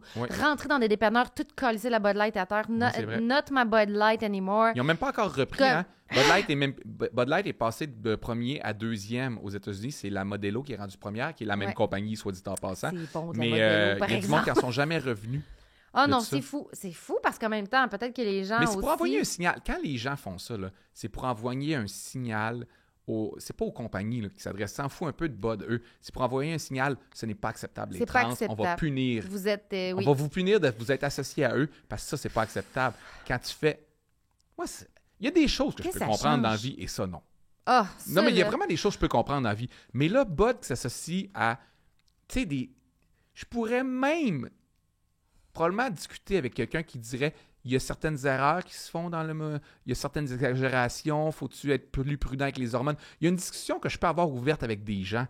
Mais là, juste qui prend son pick-up. Mais être fâché contre une trans qui boit de la bière, ça n'a pas de bon sens. Non, mais être fâché contre la compagnie qui s'associe à une personne trans comme si elle venait de signer un pacte avec le diable. Comme si c'était une mauvaise personne. C'est une mauvaise personne. Puis de prendre ton char, aller à l'épicerie, rentrer dans l'épicerie, garrocher des caisses de bière à terre. Ouais, mais ça, c'est de la mauvaise gestion. Ça, c'est de la... Puis il n'y en a pas genre un, là. Il y en a comme plein, là. Ouais, mais ça, c'est de la mauvaise gestion d'émotions de garçons, là. Des garçons qui gèrent mal leurs je voulais pas le émotions. dire, mais c'est ça, là. C'est de la masculinité. Il n'y a pas de femmes qui font ça. Il n'y a pas de femmes. Tu sais, jamais. Les femmes homophobes, transphobes, ben, J.K. Rowling, ou racistes, sont quand même plus soft que les gars. Le racisme féminin est mieux que le racisme masculin, je le dis. Ah, mais il fait mal quand même. Peut-être, mais pas aussi physique. C'est moins sanguin de « Ah, je vais casser des bouteilles! » Non, mais t'as-tu déjà devant ta tante raciste puis ton oncle raciste, puis les deux le sont égales, puis ils se mettent à parler, puis une manée, ton oncle qui parle, puis il pète sa coche, puis même sa femme fait juste comme « Wow, on n'est pas raciste à ce point-là. » Non, juste un peu raciste. Ouais, calme-toi, là. Wow. Ah oui, ça, j'ai vraiment vécu ça. J'ai comme des exemples concrets. Ouais, faut calmer les messieurs. Là, OK, là, on a toujours dit ça, mais là, on va arrêter de dire ça là, en public. Ah, ben là, c'est toi qui disais, je ne dis plus. Les femmes ont du bon sens. Hey, je voulais te parler de ça. Savais-tu que les hommes sont 2 fois plus... Il y a une prévalence 2 fois plus élevée de déficience intellectuelle chez les hommes que les femmes? Je faisais des recherches pour un numéro. Ouais, 2 fois plus de... J'allais dire un mauvais mot, là, pas de retardé, mais il y a de retard mental chez les hommes que les femmes. Je sais pas pourquoi. Oh non, j'allais dire un mauvais mot, je l'ai pas dit, j'allais dire retardé. Oui, c'est ça. Non, mais je dis... Ah, mais attends, mais 2 fois plus chez les hommes? La prévalence est 2 fois plus grande de déficience intellectuelle chez les hommes que les femmes. Je sais pas pourquoi, j'ai pas encore poussé assez mes recherches. Mais, savais-tu qu'il y avait 2 fois plus d'invalidité chez les femmes que les hommes? C'est parce que je fais les tests statistiques Canada comme d'habitude, là, et l'invalidité est 2 fois plus présente chez les femmes que les hommes. Mais là, ça n'a pas rapport avec l'intelligence, ça a rapport avec l'invalidité mentale et physique, soit des troubles d'humeur, soit des troubles de santé. Les femmes vont 2 fois, vont pas bien. Genre devoir arrêter de travailler, des arrêts de travail 2 fois plus nombreux chez les femmes que les hommes. Ben, c'est parce que la médecine féminine est rudimentaire. On n'a pas assez poussé la médecine. Fait que, tu sais, t'as des femmes, des fois, qui arrivent à 50... même à 40 ans, puis qui ont c'est pas toute l'affaire de préménopause, là, mais tu sais, la pas ménopause juste qui arrive... les hormones bio non, pareilles, identiques, là, mais tu sais, il y a comme un truc de santé de la femme. L'endométriose, là, je pense que ça fait depuis 2012 là, qu'on sait c'est quoi. C'est comme des problèmes par rapport à l'utérus. Là. C'est comme une couche de l'utérus. Puis on a dit aux bonnes femmes de prendre des Advil pendant 100 ans. Là. Prenez de l'aspirine. Puis là, on vient de découvrir que c'est une vraie maladie. Moi, à 40 ans, j'ai découvert que j'avais comme une condition qui s'appelle je sais pas quoi. C'est quoi? L'aniose. J'ai comme un utérus large. Mais comment ça, j'ai appris ça? J'ai appris ça parce que j'ai eu un hernie, puis j'ai eu une échographie, puis ils ont fait « Ah, tu fais de la blablabla. » Puis j'ai fait, mais comment ça, j'apprends ça là? L'utérus, c'est toujours large. Il est large, fait que je perds plus de sang que quelqu'un de normal. Mais à cause de ça, l'utérus, moi... c'est là-dedans que le bébé grossit. Oui. Mais c'est pas gros quand il n'y a pas de bébé, là. Toi, il est large ou il est énorme? Il est gros ou il est juste plus large? Il est trop large, fait que ça fait en sorte que l'endométriose... Ben, l'endomètre, là, t'as les trompes de Fallope, là. C'est bon de parler de ça, c'est très féministe. Puis... Ben, t'as comme l'utérus, puis t'as l'endomètre. Ça, c'est ce qui s'accumule pour nourrir le bébé. Okay. Mais si t'as pas de bébé, c'est tes menstruations. Ouais. Puis donc, toi, moi, vu qu'il est large, vu qu'il est large, j'ai plus d'endomètre. Puis là, après ça, je me vide de sang, puis là, je fais de l'anémie. Puis j'ai dit au médecin, parce que je voulais faire enlever mon stérilet, puis il a fait « Enlève pas ton stérilet parce que tu vas faire de l'anémie comme avant. » Parce que quand j'ai un stérilet hormonal, fait que j'ai plus de menstruation. Mais ça m'apporte plein d'autres problèmes. Ouais, c'est sûr que c'est bizarre, ça. C'est là qu'il a dit, tu peux pas l'enlever parce que... Puis j'ai dit, bien, y a-tu un autre moyen de régler le... Je sais plus comment ça s'appelle, mon utérus large. Mets un bouchon. Mets un bouchon, puis il a fait... Un bouchon de liège. Puis il m'a fait, avec une petite table, il a fait, la seule solution à ça, c'est la ménopause. Avec une petite... Tu fait ça pour de vrai? Table. Wow. Puis il a ri. Si j'étais un médecin, c'est ça que je ferais, moi. C'est bon. On dirait que tu t'es allé te faire soigner en 1950. Oui, puis il a fait quelque chose d'autre de bizarre. Peut-être c'est sympathique. Faut pas trop faire le procès il était tellement fin que j'étais comme... Il venait de découvrir mon problème que j'aurais dû savoir. Tu sais, j'en ai passé des échographies. Je pense que le système de santé n'est pas tant adapté à ce genre de conditions-là. Mais tu sais, il y a des femmes qui ont des drops d'hormones, qui vont pas au privé, qui vont pas chez le médecin, ça va pas. Des problèmes qu'on comprend pas, qu'on connaît pas. Parce qu'il y a des blessures d'hommes. Toutes les études ont été faites sur des cadavres d'hommes aussi. Ah ouais, c'est vrai. On vient juste de découvrir qu'il y a des maladies cardiaques, que c'est pas pareil pour les hommes ou pour les femmes, c'est pas les mêmes causes. Mais on a toujours fait les études sur des hommes en faisant, ça va être pareil, mais c'est pas pareil. Puis c'est pour ça qu'il y a comme un, même il y a un symptôme. On avait déjà vu que les tests de médicaments sont souvent pas assez... il y a pas assez le bassin de femmes n'est pas assez grand pour qu'on puisse vraiment tester chez les femmes. Il y a des même qui sont épouvantables. Genre, les tampons, ils ont toujours été testés avec de l'eau. Sur les hommes? Ils ont toujours été sur les hommes. Sur des cadavres d'hommes. Des cadavres d'hommes. Comme ça fonctionne très bien. Aucune goutte de sang. Mais tout le temps avec de l'eau. Avec de l'eau bleue? De l'eau bleue de couche, là, comme pour voir si, alors que c'est pas pareil du sang. C'est du sang un peu épais. Là. Il y a comme il y a de la matière. Ouais, Puis là, on vient de faire ça, je pense, essaie de pas parler de ça. C'est trop dégueulasse. Non, mais il y a comme en vieillissant, ça m'écœure de moins en moins, les menstruations. Non, mais si c'était les gars qui saignaient, là, on en parlerait bien plus. Ça serait du sang d'homme. Il y aurait tellement de numéros là-dessus. Là, oh! Si on saignait. Les crampes. En tout cas, mes crampes!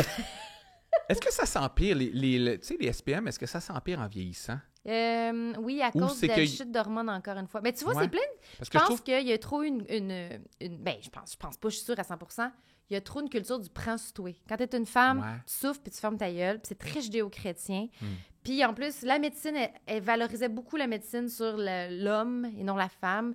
Puis là, tu sais, ça c'est pas de bon sens que dans les 10 dernières années, on comprend un peu plus le vagin, un peu plus l'utérus, un peu plus la condition. Parce qu'il y a un nouveau symptôme pour les femmes qu'il faut se rendre compte qu'il y a un symptôme particulier que les hommes n'ont pas avant de faire une crise cardiaque.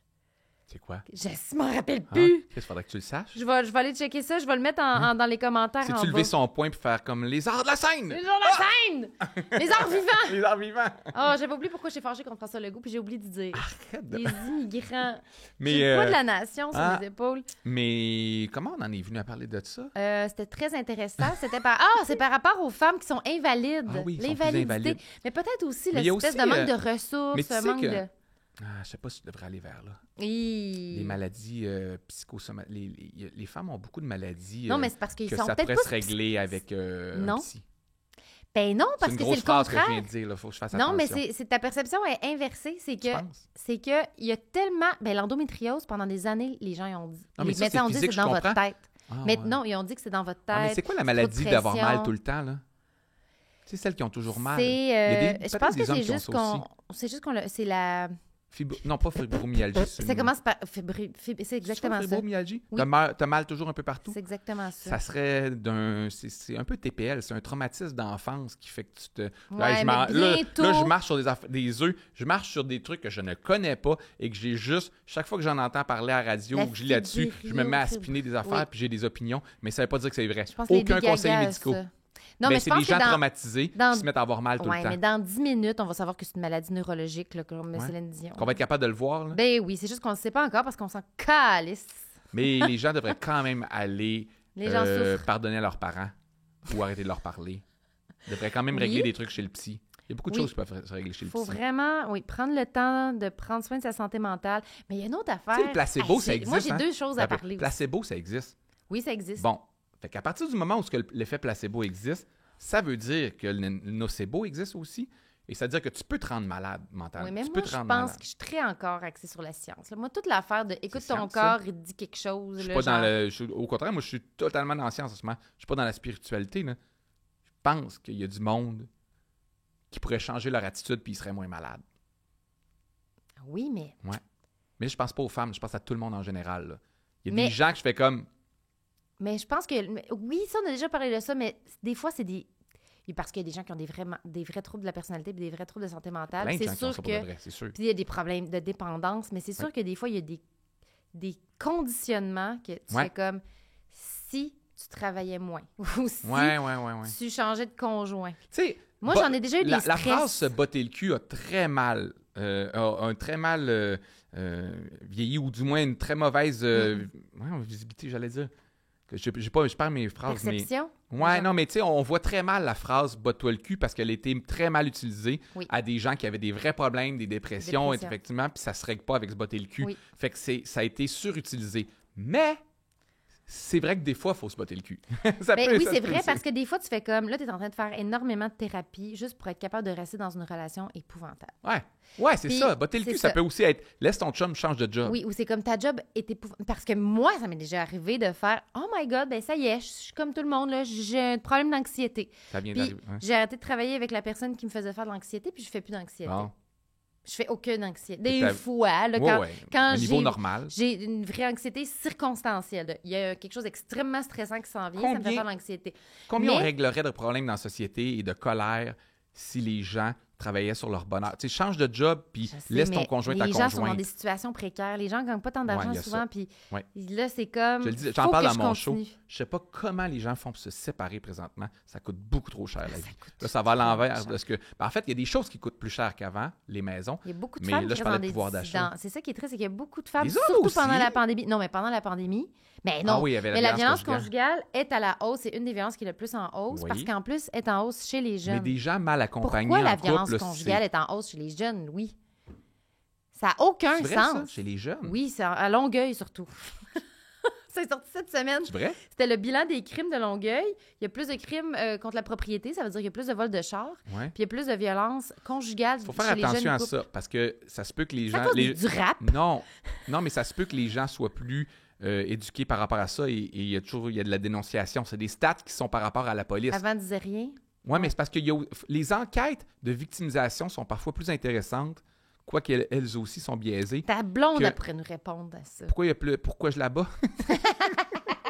Pourquoi je la bats de plus en plus? Parce qu'elle ramasse pas ses affaires ici! Non, mais c'est très triste si les jeunes couples sont plus violents qu'avant parce qu'on aspire à ce qu'on s'améliore. Le seul espoir que tu... je sais pas. C'est-tu la montée des affaires? Mais je pense que les femmes acceptent moins de choses qu'avant, fait qu'ils portent plus plainte. Ce serait le seul espoir que j'aimerais qu'il arrive, que ce soit comme... C'est la même chose dans les événements aussi, les crimes haineux puis les événements racistes. Souvent, ils sont juste plus... ça veut pas dire qu'il n'y en a pas plus, pas moins, je le sais pas, mais souvent, ils sont plus rapportés à la police qu'avant, parce que la police prenait pas ça au sérieux. Tu sais, les agressions, il y a ça. Des fois, on se dit, en 1982, aller voir un policier et te dire « il m'a pogné à la fesse », ça n'aurait jamais existé. Parce qu'aujourd'hui, ils le font. Ouais. Fait qu'on ne sait pas si on pogne plus de fesses ou pas moins qu'avant. On ne sait pas combien de fesses étaient pognées en 80. On ne saura jamais. Il y a aussi l'autre truc dont je vais te parler, mais du coup, c'est pas grave. Mais c'est la montée. As-tu appris quelque chose ou c'est ça dont tu voulais me parler? Non, moi, je vais te parler de quelque chose de super niaiseux, mais je pense que je veux pas en parler. C'est vrai? C'est sur TikTok. C'est le phénomène Florence et son homme, là. Je sais pas c'est quoi. Ah. Yes! Hey, je passe trop de temps sur Internet. Fait que quand tu m'apprends de quoi de nouveau sur Internet, j'adore. C'est pas dans mon radar. J'ai aucune idée c'est quoi. Ben, c'est pour... j'ai envie qu'on parle, tout le monde, de notre éthique morale face à ce qu'on peut voir sur TikTok. Parce que c'est fun que ça soit démocratique, TikTok. Tout le monde peut se partir un TikTok. Tout le monde peut faire des lives sur TikTok. Puis tu peux recevoir des cadeaux. Un petit peu comme... comment qu'elle s'appelait, là? Candy quelque chose, là? Ouais, Dolphin, Ice cream. Ice cream. Je sais pas si elle fait encore beaucoup d'argent avec ça. Elle a eu un gros mois. Elle était montréalaise. Je l'ai rencontrée. Étais-tu à Tout le monde en parle? Oui, je l'ai rencontrée, tout le monde en parle, je pense. Oh non, j'étais pas là. Ice cream. C'est juste malaisant parce que des fois, son fils était derrière. Mais à part ça, j'ai aucun problème avec ça. Ah, j'ai aucun problème avec ça. T'envoyer des sous. Là, j'ai aucun problème avec ça. Je la trouve... J'aimais juste pas. Formidable. Il y avait des images où tu voyais qu'elle avait la garde de son fils puis qu'elle pouvait pas s'occuper de son fils parce qu'elle faisait ice cream. Ça, c'est un peu weird. Oui, mais t'es comme là, tu vas ramasser ta chambre. Puis c'est là, on fait Québécois! Ouais, c'est ça. C'est là qu'on avait découvert. Tu vas ramasser ta chambre. Voyons! Le personnage, le 4e mur. Oui, ben, elle faisait le cowboy comme ça. Mais là, oh my God, tu vas fait tellement capoter. Florence et son chum. Tu vas capoter ta vie. C'est deux personnes avec des gros troubles de santé mentaux. Okay. C'est un couple. Qui se sont rencontrés parce que ce gars-là a passé aux nouvelles à TVA en disant « Moi, je dois vivre à l'hôpital parce que j'ai une peur maladive de mourir. Je ne veux que manger à la cafétéria de l'hôpital. Wow. Ça fait 6 mois que je suis à l'hôpital, puis il se faisait coller dehors. Hein? Il y a une fille à Québec... C'est bien une belle histoire. C'est comme Tom Hanks quand il habitait dans l'aéroport de Mirabel. Il préfère un film avec ça. Oui? L'homme qui veut pas sortir de l'hôpital. Et là, il y avait une fille à Québec qui a des troubles aussi, là, clairement, qui l'a vu aux nouvelles, qui a écrit, et ils se sont mis à sortir ensemble. Elle s'appelle Florence, puis lui, il s'appelle Marc. Je pense qu'il s'appelle Marc-André. Oui, il s'appelle Marc-André. Mais on l'appelle Florence et son... Ben, ils ont changé de compte souvent, fait qu'il y a eu Florence et son homme, Florence et son troll. Et lui, il est clairement... Et son troll? Oui, son troll. Parce qu'il est un peu... Il est violent avec elle, donc les gens commençaient à dire Florence et son troll. Et eux, ils profitent, mettons, de la plateforme TikTok pour faire des lives. Puis, j'ai tout lu sur eux, là. Je sais tout sur eux. Je sais vraiment... J'essaie de... Puis c'est pour ça que je trouve ça triste quand les gens en rient, parce qu'il y a d'autres gens sur TikTok qui rient d'eux ou qui reprennent des phrases qu'ils disent en faisant des jokes, en faisant des mimes. Y a-tu un peu de déficience intellectuelle dans tout ça ou c'est juste peut-être J'ai tout lu. Manque de vitamines? Lui, il y a un trouble narcissique, là, mais comme un vrai trouble narcissique psychiatrisé. Là, comme il contrôle beaucoup. Puis c'est dans un rapport de la DPJ parce qu'ils ont eu 3 enfants en 3 ans. Ah non, ils ont des enfants. Les 3 enfants ont été pris par la DPJ. C'est... Puis ils se mettent en scène sur Internet. À tous les jours. Des fois, il y a film, puis il est comme... c'est un cauchemar. Les gens regardent ça Les gens regardent ça de manière malsaine et on en rit, puis c'est banalisé. Puis elle a un trouble schizo-affectif. Ouais. Elle est très, très absente, elle cligne beaucoup des yeux. Clairement... Peut-être juste les yeux secs. Non, mais elle a un suivi. Je sais qu'elle a un suivi parce qu'elle en parle. Il y a un travailleur social qui va chez elle à tous les jours. Mais là, on assiste là, en temps réel. Il y a même des gens qui vont les voir. Puis les gens nourrissent leur ego. Ils font de l'argent comment? Ils font de l'argent parce que tu peux faire comme des espèces de live, puis tu demandes aux gens d'acheter des cadeaux. Il y a des galaxies. Elle demande souvent des galaxies, puis ça fait beaucoup rire les gens. C'est la même affaire que l'autre qu'on disait tantôt, Ice Cream, telle affaire. Les gens envoient des emojis qui représentent des sous. Puis là, il y a Marc. Puis bizarrement, Marc... Seigneur, je pense qu'ils viennent vraiment d'un milieu défavorisé. Là. Puis, ils viennent pas d'un milieu défavorisé. Je pense qu'ils viennent de familles correctes, mais en ce moment, ils sont clairement dans le besoin. Ils ont un petit appartement. Ça va pas du tout. Non. Les deux ont des problèmes, mais c'est clairement une relation toxique. S'exposer sur les réseaux sociaux ne fait pas partie de la solution. Parce que c'est des gens qui ont... OnlyFans. Ah, c'est sexuel ou... Ouais. Fait que là... Mais, puis encore là, nous on n'a rien contre OnlyFans. Non. Moi, je veux rien contre le principe. Vraiment pas. Mais là, c'est peut-être des gens pas outillés, pas capables. Imagine, c'est parce que j'ai tellement... Tu sais, je sais que c'est drôle ce qu'elle dit, Florence, puis... Ah ouais? Tu sais, ben c'est drôle. C'est parce que les gens reprennent des phrases qu'elle dit, puis... Es-tu en contrôle de ce qui se passe? Je pense qu'ils sont en contrôle de leur image? Moi, je pense que si tu as des troubles schizo-affectifs, puis que tu viens d'accoucher 3 fois de suite, là, ça se peut qu'il y ait... 3 ans que tu es enceinte. Les hormones sont un petit peu débalancées. C'est sûr qu'elle va pas bien. Mais en même temps, je comprends. Je sais que sa famille essaie de l'aider, mais... Quand tu as une personne majeure qui veut rester dans une situation, tu n'es pas capable de la sortir. Mais ce spectacle-là, que des milliers de personnes écoutent, là, des milliers de personnes écoutent, participent à ça. Certains avec empathie, d'autres avec moquerie. Là, il y a tout le spectre probablement de réactions possibles. Hey, le spectacle, il n'est pas juste sur l'écran. Hein. Il est devant l'écran aussi. Il est devant l'écran aussi. Je sais pas, ces gens-là...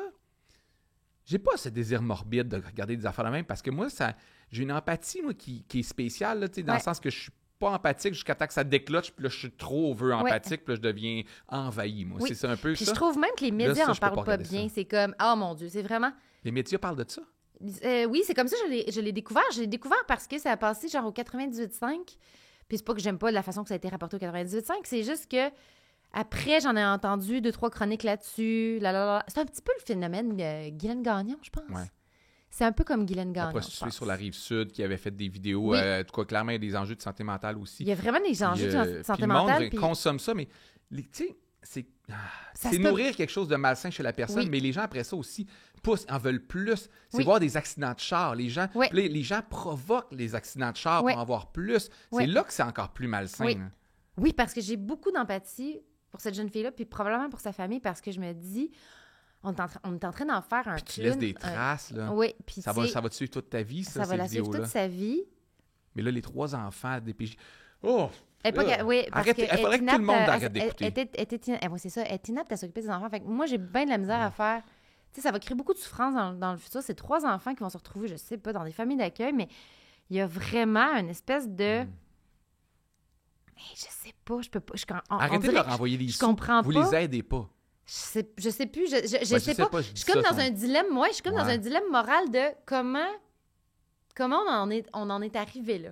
Je peux-tu les voir de quoi c'est là? C'est sûr que tout le monde est en train de googler aussi en même temps que moi, là. Mais j'ai envie de parler d'eux. J'ai envie de parler d'eux en faisant... c'est parce que Ils ont l'air gentils. Ils ont l'air gentils. Puis lui, il s'exprime... Je les imaginais pas comme ça. Lui, il s'exprime vraiment bien, mais tu sais, ils sont vraiment... Ils ont l'air gentils. Ils se sont trouvés dans leur... Ouais, mais il est vraiment pas gentil avec elle. Ouais, ça, c'est un problème. Ça, c'est un des très gros problèmes de ça. Oui. Oh non, il y a des images où elle pleure, puis tout, tu fais comme... Oui. Ben parce qu'ils se font intimider aussi, puis des fois... Des fois, non, mais j'aimerais ça en parler vraiment, pas pour faire aller voir ça, puis tout, mais j'aimerais vraiment ça en parler pour me dire, tabarouette, ça me ramène à, c'est difficile de s'occuper des gens qui vont pas bien. Qu'est-ce qu'on fait réellement? Parce que dans notre entourage, on a tous des gens qui peuvent avoir des problèmes de santé mentale. Puis c'est vrai qu'il n'y a pas... Même pas par rapport aux ressources, mais tabarouette, prendre en charge quelqu'un. Sais-tu combien il y en a des gens comme ça? Là, on en parle parce qu'ils sont sur Internet. Mais des gens comme ça, il y a des milliers, des dizaines de milliers. Les ressources sont limitées. Tu sais, Ellie, on parle d'Ellie Cho. Oui. Elle travaille exactement là-dedans. Là. Oui. La blonde travaille à l'urgence psychiatrique. Fait que c'est la dernière ligne. Là. C'est le monde qui arrive là. Ils sont dans des situations là, que je ne sais même pas par où. On ne sait même pas si on a les moyens. Non, on pourrait parce se donner les moyens. Parce que tout le monde dit, sa famille devrait aller la chercher. Mais tu peux même pas aller chercher une femme qui... P38. Mais non, ce serait même pas assez pour... Tu peux pas sortir une femme, même si elle était battue. Je pense même pas que la police pourrait forcer. C'est pas assez. S'il y a des gestes physiques, ils peuvent porter plainte pour toi. Ils peuvent porter plainte. Ouais. Mais je pense pas que si... Là, on parle de sujet qu'on maîtrise pas toujours, mais je pense pas que s'il y a pas de danger à ta vie immédiat, je suis pas sûr qu'on peut t'enlever tes droits puis te retirer. C'est ça. S'il y a pas de danger immédiat.